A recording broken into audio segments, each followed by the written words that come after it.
Γεια σας, γεια σας. Την προηγούμενη εβδομάδα που μας πέρασε, σήμερα είναι Σάββατο, έκανε πάρα πολύ ζέστη. Για τα δικά μας δεδομένα εδώ είχαμε φτάσει στους 30 βαθμούς Κελσίου.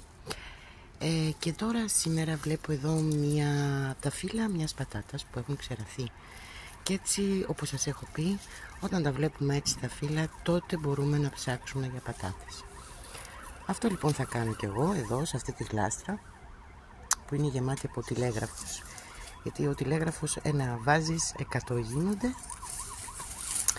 Και έτσι τώρα θα ψάξω εδώ στη ρίζα αυτής της πατατιάς τι θα βρούμε. Μία πατατούλα είναι ήδη εδώ.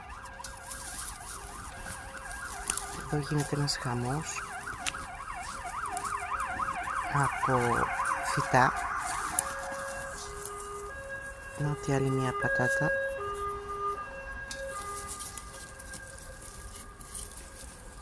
Και είναι φυσικά και αυτό το φυτό εδώ που σας έχω πει. Θα σας εξηγήσω την άλλη φορά. Λοιπόν, να, εδώ μέσα στο βάθος. Οπλα. Άτσι πατατούλα. Να, και άλλη μία τη νιώθω. Βλέπετε, πρέπει τα φύλλα να είναι στην ουσία έτσι, ξεραμένα.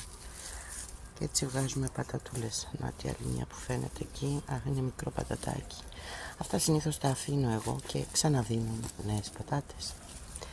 Νομίζω πως αυτές είναι, δεν έχει άλλες, από ένα φυτούλι εδώ πέρα που φύτρωσε έτσι μόνο του. Να αυτό το φυτό. Αυτό λοιπόν το φυτό έδωσε 4 πατάτες. Και αν σκεφτούμε ότι αυτές οι πατάτες ήρθαν, όπως έχω ξαναεξηγήσει, απλώς από τα σκουπίδια, απλώς από τις πατατόφλουδες που πετάω μέσα στη γλάστρα, μέσα στις γλάστρες κάθε φορά για να κάνω το κομπόστ. Και ύστερα σε αυτές τις ίδιες γλάστρες φυτεύω κάτι. Νομίζω ότι δεν είναι άσχημο το αποτέλεσμα. Θα έλεγα είναι πάρα πολύ καλό. Επιπλέον το χώμα μετά από πατάτα είναι πολύ μαλακό. Δεν ξέρω από βιταμίνες πως είναι, αλλά είναι πάρα πολύ μαλακό. Πάρα πολύ ωραίο. Αυτά, δεν νομίζω ότι έχει καμιά άλλη, να έχει μικρά μεταβρίσκεις μέσα. Αλλά σας ευχαριστώ πάρα πολύ. Γεια σας.